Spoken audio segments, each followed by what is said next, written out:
Revolt भी poor का था, उससे पहले जब बात की हमने, तो एक वर्ड आपको याद रखना है, उसमें पुअर के रिवोल्ट्स की बात की गई है। एक जो है वो एजुकेटेड मिडिल क्लास की बात की गई है, उसमें भी आगे पता लगेगा middle class, liberal middle class की भी बात होगी अभी। तो अभी हम पहली बात करते थे पैरेलल टू द रिवोल्ट। अब समझिए बात कि revolt of the poor, unemployed, uneducated, working class and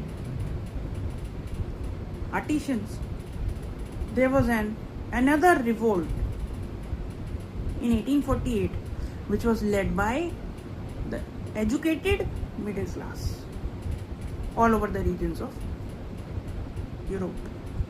ठीक है, अब ये करते क्या थे, क्या इनको इंस्पायर किया इन लोगों को, तो बताता हूँ। देखिए इंस्पायर्ड, देखिए मैं बता रहा हूँ, वर्ड यूज करना है, inspired by the events of February that happened in France.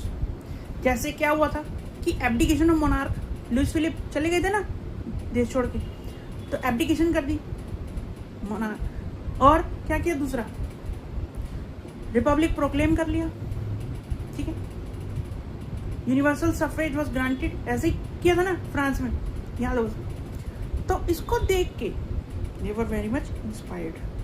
अब क्या हुआ कि जो nations, the countries that were not yet exist as nation states, जैसे कि अभी भी जर्मनी में बनना बाकी था, है ना, पोलैंड बनना बाकी था, स्विट्जरलैंड बनना बाकी था, ऑस्ट्रिया था, ठीक है, ऐसे बहुत सारी कंट्रीज हैं जो अभी भी नहीं बनी।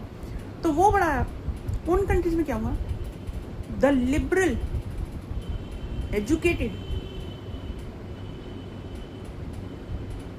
Members, all men women,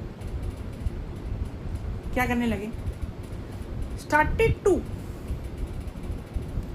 put their demands forward. उनकी डिमांड क्या थी, यही थी, the constitutionalism, the demand of constitutionalism and the idea of national unification. अब देखिए अनरेस्ट को देखते ही, जैसे ही अनरेस्ट देखा, अनरेस्ट दिख गया कि भाई बहुत ज्यादा सिचुएशन खराब है, इस सिचुएशन में they took the advantage of it and put forward their demands. उनका मानना था कि चलो हमारी ये डिमांड्स है, मान जाओ। पहला था freedom of press, freedom of association, second, third था एक कॉन्स्टिट्यूशन बनाओ based on the parliamentary principles should be there. ठीक है, ये चीजें वो मांग कर रहे थे। ठीक, अब यहाँ पे